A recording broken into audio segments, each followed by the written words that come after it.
I never believed that the universe could orchestrate love, until I met him on the worst day of my life, in the most unexpected place, during what should have been my rock-bottom moment. But I'm getting ahead of myself.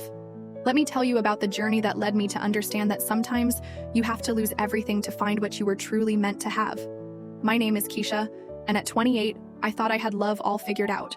I was living in Nashville, working as a marketing coordinator for a music label, dating Marcus for 3 years, and convinced we were headed toward marriage. I had the Pinterest boards, the venue picked out, even the dress saved on my laptop. I was manifesting my perfect wedding, or so I thought. The morning everything changed started like any other Tuesday. I was rushing to get ready for work, mentally rehearsing my presentation, when I noticed Marcus's phone buzzing on the nightstand. The screen lit up with a text from someone named Ashley with a heart emoji. My stomach dropped, but I told myself it was probably just a coworker. But then I saw the message preview. "Last night was incredible. Can't wait to see you again." You know that feeling when your whole world tilts sideways? When the ground you thought was solid suddenly feels like quicksand? That's what happened to me in that moment. My hands started shaking as I picked up his phone, and what I found shattered everything I thought I knew about my life. Months of messages, photos, plans, an entire relationship I knew nothing about. When Marcus came out of the shower, I was sitting on the edge of the bed, his phone in my hands, tears streaming down my face. I didn't even need to say anything. The look on his face told me everything. "Keisha, I can explain. Get out." My voice was barely a whisper, but something in my tone made him freeze. "Pack your things and get out, now."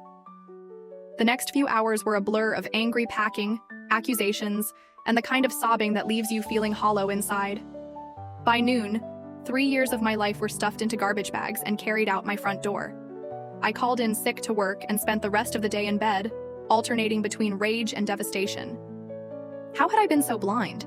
How had I wasted 3 years on someone who could lie to my face every single day? But here's where the story gets interesting, and where I learned that sometimes the universe has to shake everything loose before it can give you what you actually need. That evening, my best friend Jenna came over with wine and Thai food. She found me still in my pajamas, surrounded by tissues, looking like a hurricane had hit me emotionally. "Girl," she said, settling beside me on the couch, "I know this hurts like hell right now, but maybe this is happening for a reason." I gave her a look that could have melted steel. "Don't you dare give me some everything happens for a reason bullshit right now." She laughed despite my glare. "I'm not talking about fate, Keisha. I'm talking about you finally having space to figure out what you actually want, not what you think you should want." That night, after Jenna left, I couldn't sleep. I kept thinking about what she'd said.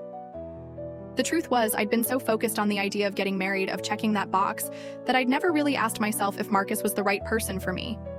Had I been trying to force something that was never meant to be? I got up and did something I hadn't done in years. I wrote in my journal. Not just venting about the breakup, but really examining my patterns, my beliefs about love, my fears. What I discovered shocked me. I realized I'd been attracting relationships based on fear. Fear of being alone, fear of not being chosen, fear of running out of time. I'd been settling for men who were emotionally unavailable, who couldn't see my worth, who treated love like a convenience rather than a gift.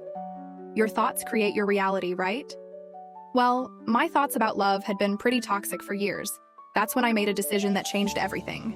I was going to take a year, a full year, to focus on myself, to figure out who I was outside of a relationship, and to get clear on what I actually wanted in a partner. I started reading everything I could get my hands on about the law of attraction and love. I devoured books by Abraham Hicks about vibrational alignment and learned about Neville Goddard's teachings on imagining from the wish fulfilled. I discovered that manifestation wasn't about desperately wanting something.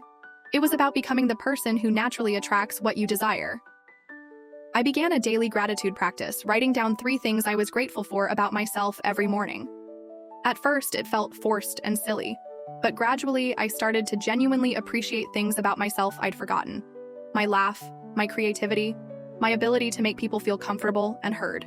I also started visualizing my ideal relationship, but not in the way I'd done before. Instead of focusing on wedding dresses and ring sizes, I imagined how it would feel to be truly seen and valued by someone.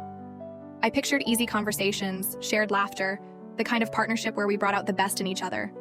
But the universe had some lessons for me first. 3 months into my year of self-discovery, I met David at a work event. He was charming, successful, and seemed genuinely interested in me.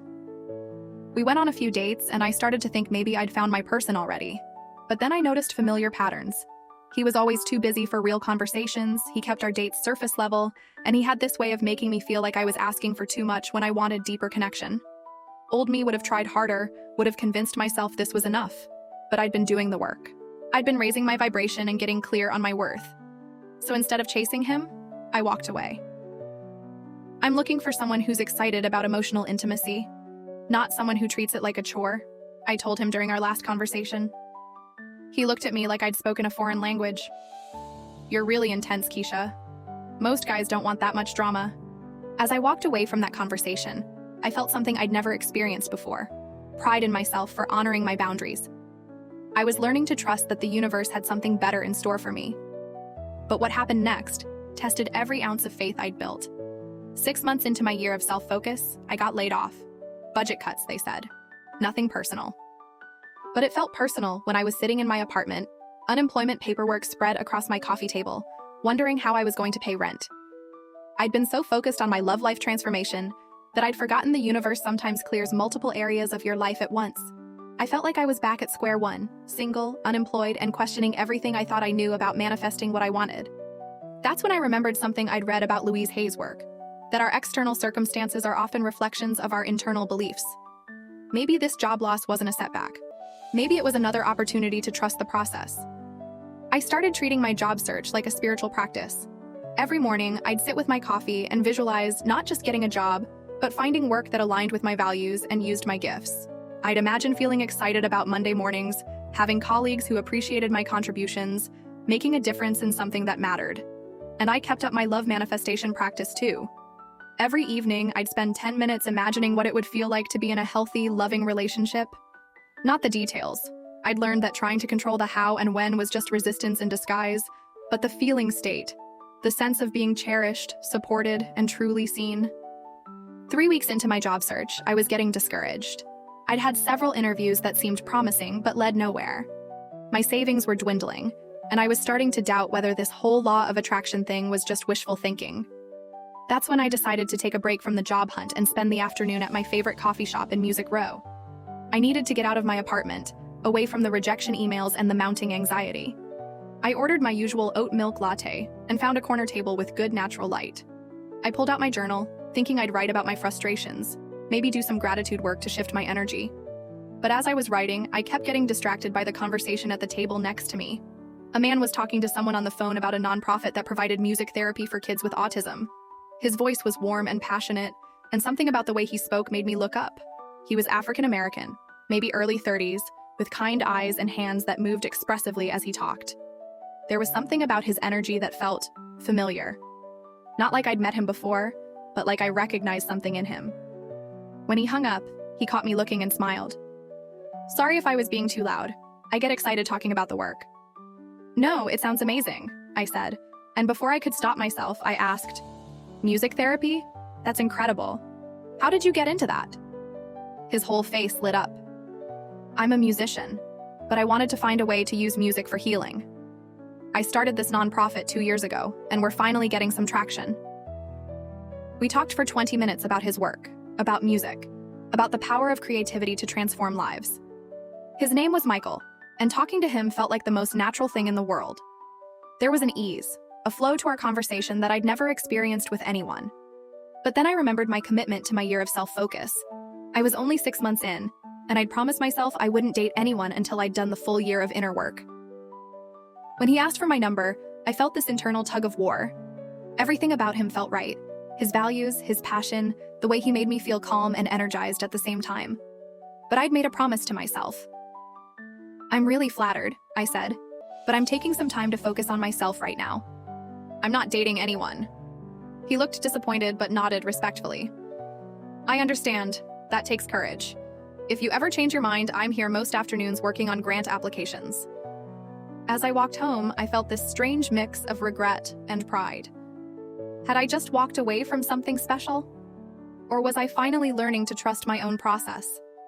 That night, I called Jenna and told her about Michael. She listened to me describe our conversation and then said something that stopped me cold. Keisha, honey, you've been doing the work for 6 months. You've learned to love yourself.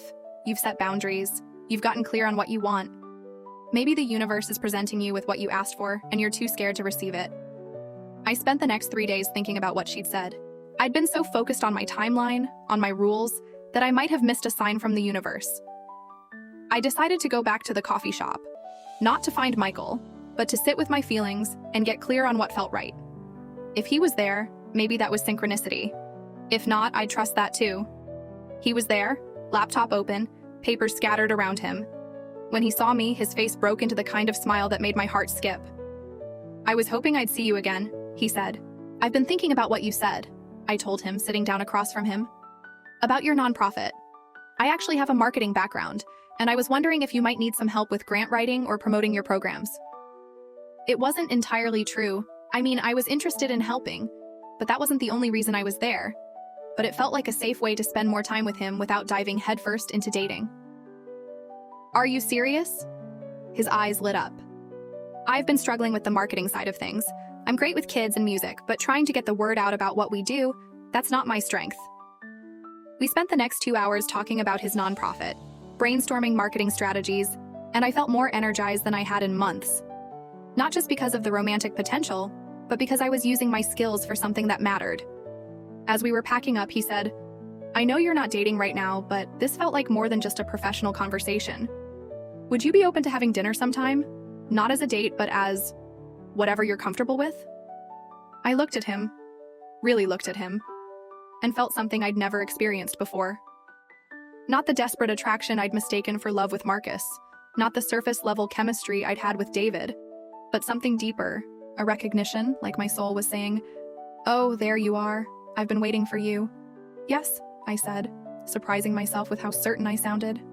"I'd love that." Our first dinner lasted 4 hours. We talked about everything, our families, our dreams, our fears, our spiritual beliefs. He told me about his journey with meditation and manifestation, how he'd used visualization to create his nonprofit from nothing. I shared my own story of using the law of attraction to heal from my breakup and rediscover my worth. "It's funny," he said as we were walking to our cars.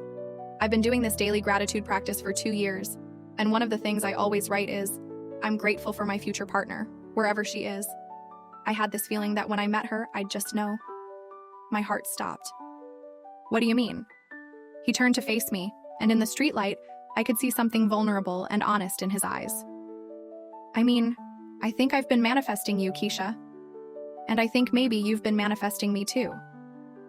That night, I went home and looked at my journal entries from the past 6 months. Entry after entry where I'd written about wanting to meet someone who was passionate about making a difference, who understood the power of intention, who could match my emotional depth. I'd been so focused on the timeline I'd created that I almost missed the miracle the universe was offering me. Michael and I took things slow, but there was an undeniable rightness to everything about our connection. He supported my job search, celebrated when I landed a position with a company that aligned with my values, and never once made me feel like I was too much or asking for too much. 8 months later, he asked me to marry him during one of our regular coffee shop afternoons, at the same table where we'd first met. As I looked at the ring, a simple, beautiful band that somehow looked exactly like what I'd imagined in my visualizations, I understood something profound about how manifestation really works. I hadn't attracted Michael by being desperate or trying to force love into my life. I'd attracted him by becoming the person I was meant to be, by raising my vibration to match the love I wanted to receive. The universe had taken away everything that wasn't serving me. The wrong relationship, the unfulfilling job, the limiting beliefs about my worth, to make space for what was truly meant for me. Now, 2 years later, I wake up every morning grateful for the journey that led me to Michael. Our wedding was small and perfect, held in the same music venue where his nonprofit holds its fundraising concerts. We're partners in every sense of the word, in love, in business, in creating our dream life together.